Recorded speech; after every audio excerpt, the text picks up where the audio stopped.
temps, j'espère que vous allez bien. Aujourd'hui on se retrouve pour une vidéo où on va se maquiller pour le printemps parce que le printemps est arrivé, ça y est. Même si je pense que quand cette vidéo sera publiée, on se posera encore un peu la question, mais c'est pas grave. On va se faire un maquillage coloré, ou du moins un maquillage que je fais quand c'est un petit peu cette période de l'année, avec des produits plus ou moins que j'utilise à cette période de l'année. Donc je vais vous montrer tout de suite. Hop, je mets mon petit bandeau, comme d'hab. Donc voilà, donc j'ai fait mes soins, tout ça, en dehors de caméra, parce que ça n'a pas grand intérêt globalement. Donc je vais faire mon teint. Donc pour cela, je vais commencer par ma base. Donc ma base, c'est la Sephora Care comme d'habitude qui est là. Alors ce sera un peu redondant, mais globalement, vous les connaissez, les produits. C'est toujours un peu les mêmes. Donc il y a certaines choses qui vont pas changer. Il y en a d'autres que je vais inclure dedans. Avec un petit miroir, c'est quand même mieux. Donc la base Sephora Care, donc vous la connaissez comme d'habitude. Je stabilise mon miroir et je vais même pas mettre ma base en espérant de pas me mettre des cheveux dedans. Je commence à ne plus beaucoup en avoir. Donc faites attention parce qu'avec certains soins, elle peut boucher. Mais globalement, si vous laissez pénétrer les soins, c'est quand même mieux. Voilà. Ensuite, je vais mettre ma petite base pour les yeux de chez REMT. Donc là, pour l'instant, rien de nouveau sous le soleil de Séville ou des tropiques, selon où vous mettez. Donc pour ceux qui sont pas au courant, mais je vais en parler encore un petit moment, la base n'existe plus ni sur le site de REM Beauty ou alors que dans des kits. Et elle n'est plus disponible sur le site de Sephora, ce qui est relativement dommage. Mais bon, après, c'est la vie, c'est life. Voilà pour la base. Je vais passer un petit coup sur mes sourcils. Donc pour cela, je vais prendre le gel à sourcils de chez Sephora. Alors il a été remplacé par une cire. Donc je vous mettrai de toute façon l'équivalent en barre d'infos comme d'habitude. Donc c'est bon pour les sourcils. Je vais attendre un peu que ça sèche. Donc il fixe sans plus. En fait, c'est pas un mauvais produit. Mais c'est vrai qu'on peut trouver mieux. Pour le teint, alors je vais utiliser mon fond de teint habituel qui est le Fenty Beauty. Donc c'est le Pro Filter. Alors il n'existe plus, je le sais très bien. Je pense que le Easy Drop en fait est celui qui l'a remplacé. Mais bon, moi je tiens à le finir parce que j'aime beaucoup ce produit. Donc voilà. Donc je le malaxe un petit peu. Mais de toute façon, tous les produits un peu comme ça en tube, il faut les malaxer au bout d'un moment parce qu'ils lâchent un peu d'huile. Donc c'est pas dramatique en soi, il faut juste le savoir. Donc je vais prendre mon petit Pro Filter. Donc il m'en reste plus énormément, c'est juste que je veux le finir. Voilà, j'en ai deux jolies pompes. Alors c'est mon fond de teint préféré. Hein. J'espère qu'elle le ressortira un de ces quatre. Ensuite, je vais mettre des gouttes illuminatrices. Donc c'était les Fresh Skin Z comme ça de chez Too Faced. Alors c'est une vieille collection, c'était de la collection Tutti Frutti qui n'existe plus de façon. Too Faced, plus ça va, moins je trouve les collections intéressantes. Hop, donc c'était des gouttes illuminatrices que moi je mélange au fond de teint parce que j'aimais beaucoup le rendu. Donc c'était sous forme de pipettes, elles sont roses. J'aime beaucoup en fait ces gouttes. Alors il en faut pas énormément hein. Et on l'applique tranquillement. Alors j'aime beaucoup ce produit. J'aime beaucoup le Fenty, je l'ai toujours aimé ce fond de teint. Je m'étais faite maquiller avec ce fond de teint dans une école de make-up. Et la maquilleuse que je salue au passage, qui était la sœur d'un ami, trouvait qu'il était très joli ce fond de teint. Et je peux pas la contredire, il est vraiment très très beau. Je comprends pas d'ailleurs pourquoi ils l'ont arrêté. Je pense que soit il plaisait pas trop, ce qui est bête en plus parce qu'il est très très joli. Enfin en tout cas moi, c'était mon fond de teint préféré. Je trouve qu'en fait il donne un côté un peu frais en fait au visage. Alors j'en mets que 2 pompes parce que c'est très largement suffisant. Donc c'était une couvrance assez moyenne plus. Si on en mettait plus, on pouvait aller au total, mais moi j'en mettais toujours pas énormément. Hop. Mais je tiens quand même à le finir parce que regardez, il reste pas grand chose. Mais ça fait partie des fonds de teint que j'aime beaucoup.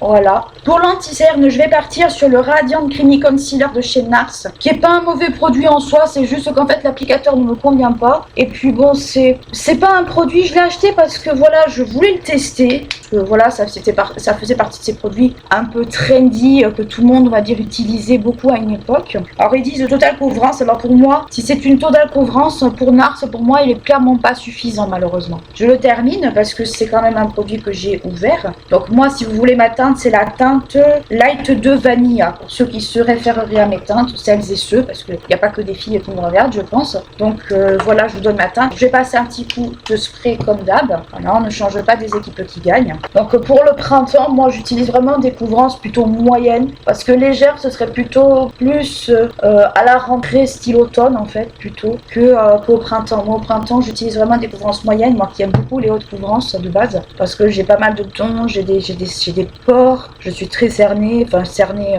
pour certains ça serait juste ce qu'il faut, pour moi c'est trop en fait, trop cerné, c'est vraiment pas très joli. Ensuite je vais poudrer mon concealer, donc pour ça je vais utiliser ma poudre habituelle comme d'habitude. Nude. Donc c'est la poudre Born in Sweat de Shade Faced. Comme d'habitude, c'est la poudre que j'utilise en ce moment. Et j'ai pas forcément de poudre favorite à cette époque de l'année. J'utilise la poudre que j'utilise au moment parce que j'ai pas forcément de poudre fétiche pour le printemps. Si vous aimez les couvrances plus légères au niveau du teint, pourquoi pas. Moi c'est vrai que j'ai pas mal d'imperfections. J'ai une peau qui est mixte à tendance déshydratée. Donc j'utilise quand même quelque chose qui est plus couvrant. Je poudre aussi tout mon visage parce que j'ai pas utilisé des textures crème pour le coup. Là, j'utilisais plutôt des textures lit poudre. Alors j'ai vu que la marque de Lady Gaga va aller pas tarder à sortir chez Sephora. Je vais voir si je peux avoir quelques produits. Après je sais que ces produits étaient très chers chez Sephora US. En France je pense que ça sera un peu pareil malheureusement. Donc je vous tiendrai au courant parce que c'est vrai que je voudrais tester la marque de Lady Gaga. Mais honnêtement, tous les produits ne m'intéressent pas. Le fond de teint par exemple ne m'intéresse pas des masses. Mais ça c'est parce que j'ai déjà pas mal de fond de teint ouvert. Voilà. J'ai passé un petit coup de goupillon dans mes sourcils. Juste pour enlever le côté trop poudré. Alors j'aurais peut-être dû mettre le flush de chez Sephora. Mais bon là comme j'ai mis un peu de rosé dans le fond de teint, je me suis dit que peut-être on verra à un autre moment si je fais le mélange ou pas. Ensuite je vais utiliser un bronzer. Alors c'est pas tellement un bronzer de base, c'était un fond de teint compact. Donc c'était de chez Armani. Alors il n'existe plus mais je pense qu'il y a un équivalent. Il me semble avoir trouvé un équivalent. Je vous le mettrai en barre d'infos au cas où. Si vous avez l'occasion d'aller en boutique, n'hésitez pas à me dire justement si c'est plutôt une poudre de finition ou pas. Moi j'ai jamais... En fait les corners Armani, à part dans de certains nocibés, j'ai pas réussi à en trouver. Donc il y en avait un à l'époque aux Galeries Lafayette mais bon il a sauté, allez savoir pourquoi d'ailleurs. Donc c'est vrai que les corners Armani c'est pas évident à trouver. Donc moi c'était un fond de teint compact, donc c'était une teinte... alors la teinte c'était 5.5, donc c'était une teinte à la base de fond de teint, mais que j'utilise en bronzer parce que la teinte est parfaite. Pour moi ça a toujours été une teinte parfaite parce qu'elle est ni trop chaude ni trop froide, on la voit pas énormément et c'est ce qui me convient le mieux. Et d'ailleurs quand je cherche un bronzer et que je sais pas où aller ou que j'ai la flemme on va dire de chercher autre chose, et bien je prends ça et de suite je suis très contente. Alors il est quand même assez voyant mais je trouve qu'il est ni trop chaud ni trop froid, il est très bien. Quand je cherche un bronzer on va dire joli, il est assez discret et moi c'est ce qui me convient parfaitement. Donc c'est une teinte médium, une des premières teintes médium en fait si on regardait dans les poudres, dans les fonds de teint pacte, mais moi ça me convient très bien. Ça me laisse juste un petit bronzy, juste ce qu'il faut. Moi j'adore ça. J'aime pas les bronzers trop présents. Je trouve que ça ne va pas. Et ensuite, c'est pas ce qui me convient le mieux au niveau du teint. Donc voilà. Pour l'highlighter, alors là en ce moment, c'est vrai que j'en ai pas tellement. Ça dépend. Ça dépend des moments. Au printemps, j'en mets pas. Ça dépend. Donc pour l'highlighter, je vais peut-être... Voilà. Donc pour l'highlighter, on va laisser ça de côté. En revanche, ce que j'aime beaucoup mettre, c'est les météorites de chez Guerlain. Alors moi, c'est une vieille collection, mais ils en ressortent assez régulièrement. À chaque collection, en fait, ils en ressortent. Donc moi, c'était la collection, enfin, si je me souviens bien c'était cachemire quelque chose, donc moi elles sont comme ça. Oula, c'est pas grave, ça tombera pas plus bas. Donc moi je prends un gros pinceau, j'en prélève beaucoup parce que c'est poudreux hein, franchement, et je l'applique. Il y en a qui l'appliquent à la houppette, moi je l'applique surtout au pinceau. Alors j'ai la palette météorite aussi que j'aurais pu mettre en highlighter, mais comme j'allais mettre ça, je me suis peut-être dit que c'était pas utile. Peut-être que je le ferai ultérieurement, je verrai en attendant. Alors cette odeur de violette, alors il y en a qui doivent trouver que ça fait très vieille dame, moi je trouve que ça fait très élégant cette odeur. J'aime beaucoup cette odeur. Ça fait... c'est une poudre illuminatrice. Alors c'est pas une poudre de finition, c'est une poudre illuminatrice qu'il faut pas confondre. Donc elle va juste apporter du glow, rien de plus. Hop, voilà. J'aurais pu mettre du blush rosé, mais vous savez que je suis pas trop fan du blush rosé sur moi. Donc voilà pour tout ce qui est texture poudre. Donc c'est quand même un teint assez léger, mais je suis pas très fan on va dire des teints extrêmement plâtreux. Vous savez que moi j'aime pas trop ça, donc voilà. Ensuite pour les sourcils, alors je vais me faire les sourcils à la pommade parce que je n'ai pas de crayon en ce moment. Il faudrait que j'essaie de me retrouver un crayon au burn. Mais le seul crayon au burn en fait que j'avais trouvé c'était le Rare Beauty. Et je sais pas pourquoi, encore une fois Rare Beauty, mais toutes les teintes un peu au burn, au rouge des fois, soit ça tire vers le marron, soit ça tire vers le blond. On dirait qu'ils savent pas faire certaines marques un au burn ou du moins quelque chose d'un peu roux et c'est vraiment très pénible. Et en plus pour aller avec mes cheveux, bon, je suis au burn foncé mais c'est pas une raison. Donc je vais utiliser la teinte 3.75 de la Brow Pommade parce que globalement c'est ce qui va avec ma teinte de cheveux, sauf que j'aime bien quand c'est un peu plus clair. Ça fait un contraste mais ça me gêne absolument pas, j'aime beaucoup ça en fait. Mais c'est pas grave, je vais utiliser la Benefit. Alors, les pommades comme ça, les pommades à sourcils, vous en avez pour longtemps.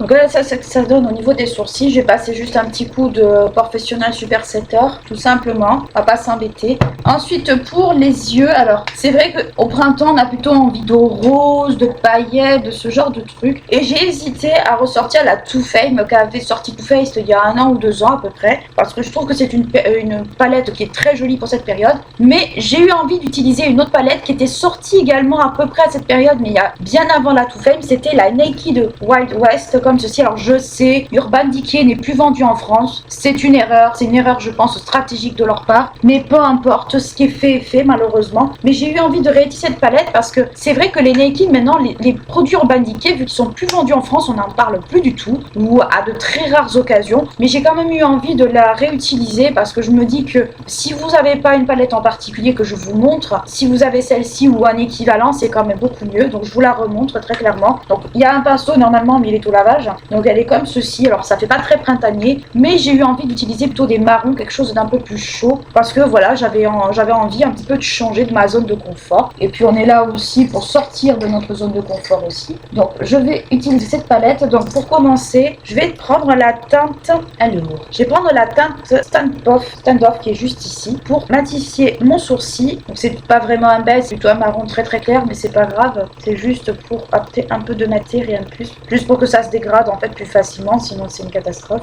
Ensuite je vais prendre une teinte un peu plus marron, donc je vais prendre la teinte Mudi qui est juste là, qui est un marron assez clair en fait. Alors les fards Urban Decay de mémoire quand même sont bien poudreux, mais j'ai envie de dire comme tous les fards un peu comme ça, la teinte est quand même assez transparente, c'est dommage. Après honnêtement le problème d'Urban Decay c'est que les Naked ils en ont tellement sorti, des Naked ci, des Naked de ça, qu'au bout d'un moment en fait je pense que les gens se sont un peu lassés du concept des Naked en fait. Moi j'en ai deux, j'ai la ultra violette qui est juste dans mon tiroir et j'ai celle-ci en fait, qui est très bien. Je trouve qu'en fait le packaging, alors vous le voyez pas trop mais c'est un packaging un peu à reflet, un peu arc-en-ciel, je trouve trop beau. Donc c'est un packaging style peau de serpent, mais bon moi c'est pas quelque chose qui me dérange en soi, sauf si vous avez peur des serpents bien entendu, mais c'est peau de coco, peau de serpent, je sais pas trop. Et j'en ai mis, je parle et j'en ai mis là où il faut pas. Alors, certains vont trouver que c'est pas un make-up très printanier, parce qu'on s'attend plus à de la couleur, mais je pense qu'on peut faire au printemps un peu tout un tas de genres de make-up qui sont pas forcément les make-up on va dire printanier, c'est-à-dire avec du rose, ce genre de choses. On le fait un peu comme on le souhaite. Alors, la couleur est très transparente, c'est dommage. Il faut que j'appuie un peu pour qu'elle se voie. De toute façon je vais repasser avec une autre couleur après, mais globalement c'est dommage parce qu'elle est très transparente. Alors j'ai débordé un peu mon contour, c'est dommage. Après je viendrai un peu estomper. Donc voilà ce que ça donne. Donc c'est un peu fait grossièrement, mais je viendrai estomper avec un pinceau, avec une autre couleur qui pourra un petit peu fondre tout ça. Donc pour ça, je vais prendre un pinceau que vous connaissez bien, c'est le Guerlain. Je vais prendre la teinte qui est juste à côté, qui est la Spure. Je sais pas pourquoi ils ont donné des noms comme ça. Donc, je vais en prendre pas mal et je vais faire une teinte un peu de transition là-dessus, histoire de bien étirer, de que ça soit pas un gros bloc. Et au pire des cas, je viendrai encore atténuer avec une autre teinte, enfin un autre pinceau. Donc j'ai pas mal de j'avais oublié à quel point ces fards pouvaient chuter trop de fois. Alors la teinte que j'applique là mange un peu l'autre. C'est peut-être pas le pinceau le précis pour faire ça, mais pour appliquer des teintes un peu claires comme ça, j'ai toujours trouvé qu'il était plus agréable. Gardez toujours votre pinceau poudre à côté parce que des fois ça enlève pas mal de bêtises. Ça fait très longtemps que je pas maquillé. Je passe un coup de propre avec le beige. Je vois que j'ai quand même pas mal de passé. Alors c'est moi qui ai plus l'habitude de ces fards-là. Fards Urban Decay, c'est possible aussi. Hop, donc je laisse ça comme ça parce que je ne veux pas non plus trop aggraver la situation. Hop, voilà. C'est dommage parce que là, ça me fait comme un espèce de dépôt. Et je sais pas pourquoi. Donc, voilà, je vais intensifier un petit peu plus parce que je trouve que ça fait très fadouille. Donc je vais prendre un pinceau un peu plus précis, un peu du même acabit que le premier. Je vais prendre la teinte Ghost Town qui est juste là, une espèce de marron, un marron à cajou un peu, d'une certaine façon, parce que la teinte whisky est un petit peu trop foncée. Donc je vais juste la mettre en peu. Il y en a qui posent juste en V, moi je le creuse un petit peu plus parce que je vois que des fois c'est pas évident juste de poser la couleur et de pas la dégrader ensuite, que ça fait juste un point. Alors moi qui n'ai pas l'habitude de le faire, c'est vrai que j'aime pas le résultat sur moi. Là je mets juste au niveau du creux, je fais une petite ombre, ça fait une ombre au make-up, c'est pas plus mal. Voilà. Pour le fard du centre de la paupière, je vais utiliser utilisé la teinte Bud, le verte là, que je trouve trop beau. Je pense que c'est ma teinte préférée de la palette. Donc j'ai utilisé un pinceau un peu avec les poils serrés comme ça pour voir. Alors ouais, c'est une texture crémeuse, ça devrait se prélever sans trop de difficulté. Elle se prélève mais vraiment y aller au doigt avec ce genre de... Elle est toujours aussi belle cette teinte honnêtement. C'est partie des teintes je trouve les plus jolies de la palette. Moi j'avais vu des ras de cils avec cette teinte et le ras de cils avec cette teinte c'est juste trop beau. C'est juste magnifique. On va y aller avec le doigt. Par contre, elle fait pas mal de chutes. Donc, laissez pas les chutes s'incruster, sinon vous n'allez pas pouvoir vous en débarrasser. Et c'est pas agréable. Après, je trouvais que niveau formulation, Urban Decay était pas mauvais, mais les concepts des palettes, en fait, ne se renouvelaient pas. À l'époque, on payait 50 € pour une thématique qui se retrouvait un peu partout, en fait, dans leur palette. Vous aviez la Naked Cherry, vous aviez la Naked Wild Celtic, vous aviez la Naked Honey. En fait, ça ne se renouvelait pas, en fait, au niveau des thématiques. Et je pense que c'est ce qui a fait que la clientèle Urban Decay s'en est un peu lassée, en fait, peut-être. Je n'ai que des suppositions, peut-être que c'est pas ça du tout. Mais globalement, je sais que moi, les palettes Urban Decay, pendant longtemps, ne m'ont pas fait rêver à cause de ça. Cette espèce de redondance que je trouvais un petit peu pénible. Hop, voilà ce que ça donne à peu près, avec le fard vert au milieu. Alors, j'ai les yeux verts de base, ce qui pourrait être un peu bizarre, mais globalement, j'aime beaucoup en fait cette association. Je vais passer au liner. Alors pour le liner, je vais prendre le modèle Co qui ne se fait plus, c'est vrai, mais qui est parfait pour ça. Mais avant de prendre le modèle Co, parce que je sens la catastrophe arriver, bien sûr, je vais mettre un peu de noir dans ma muqueuse. Donc c'est le Nivea comme d'habitude. Normalement j'essaie de le faire avant, mais j'ai hésité. Je me suis dit est-ce que je vais le faire ou pas. Donc voilà ce que ça donne avec le noir. Donc pour le liner, j'avais dit le modèle Co. Alors, je sais pas s'il en reste assez honnêtement. Voilà ce que ça donne avec un œil fait. Je vais faire l'autre œil. Donc voilà ce que ça donne les yeux faits. Donc j'ai fait ce que j'ai pu avec le liner. Je suis pas une pro du liner, très loin de là. Pour le mascara, ce sera le Rare Beauty comme d'habitude. Donc il n'y a pas vraiment beaucoup de produits qui changent, mais c'est juste que j'inclus toujours dans ces périodes de l'année certains produits plus que d'autres. Voilà ce que ça donne avec le mascara. Donc là on en a fini avec les yeux. Pour les lèvres, alors soit c'est du rouge, soit j'ai pas vraiment de préférence de couleur à cette époque de l'année. Donc j'ai plutôt prendre mon Make Up Forever. Alors c'était les artistes Liquid Matte, bon ils se font plus, ils les ont remplacés je crois par ceux en bâton. Je pense que ce sont ceux qui les ont remplacés, mais c'est pas grave, moi je les ai toujours. C'était la teinte praline, c'était ma teinte préférée et c'est vrai que je trouve que c'est une teinte qui va parfaitement avec cette période de l'année. Alors ils ont tendance un peu à être secs, si vous en avez toujours, ils ont tendance un peu à assécher les lèvres, c'est un peu le problème des mattes de façon générale, mais bon moi ça me gêne pas plus que ça. Donc voilà ce que ça donne avec les lèvres faites. Bon moi c'est une teinte que j'adore, j'aime beaucoup ce produit. Je trouve que c'est très dommage en fait que j'ai pas pu retrouver un équivalent. Il faudrait que j'aille en fait chez Sephora voir une conseillère Make Up Forever pour avoir vraiment un équivalent, et là je vous le donnerai si vous aimez vraiment ce genre de petites couleurs un peu rosées. Moi c'est vraiment la couleur que j'aime beaucoup. Hop, un petit coup de spray pour la journée. Et voilà pour mon make-up du printemps, j'aime beaucoup. Alors c'est vrai que c'est pas du rose ou ce genre de truc, ça fait pas très féerique, très printanier, mais en fait j'ai réutilisé des produits que j'utilise moi à cette période de l'année. La Naked, de ce que je me souviens, elle était sortie à peu près à cette période, donc j'avais envie de la réutiliser parce que je l'aime beaucoup. Je trouve qu'elle est vraiment bien cette palette, et puis surtout c'est une palette en fait que c'est une thématique qu'on peut retrouver ailleurs également. Moi c'est vrai que je l'ai conservée parce que je ne me voyais pas m'en séparer, puis surtout elle valait très cher à l'époque, donc c'est vrai que c'est une palette que j'aime beaucoup, que je pense que j'ai envie d'utiliser encore maintenant parce que elles font partie de ces palettes qui sont un peu passe-partout. En plus il y a du vert, il y a du marron, il y a du gris, il y a un peu de gris, donc ça c'est des couleurs que moi je pourrais utiliser. Donc voilà un petit peu pour cette palette de Urban Decay. Certes n'est plus vendue en France, mais je pense qu'on peut retrouver des équivalents dans d'autres marques. Il suffit je pense de chercher sur Beauty Bay, Cult Beauty, Look Fantastic, ce genre de choses, on peut retrouver des équivalents. Donc voilà un peu pour mon petit look, j'espère qu'il vous a plu, que ça vous a donné envie peut-être d'utiliser des produits un peu dans ce style là. N'hésitez pas à liker, clocher la vidéo si elle vous a plu, à vous abonner à la chaîne si ce n'est pas encore fait. Moi je vous fais de très gros bisous, je vous dis à bientôt, ciao.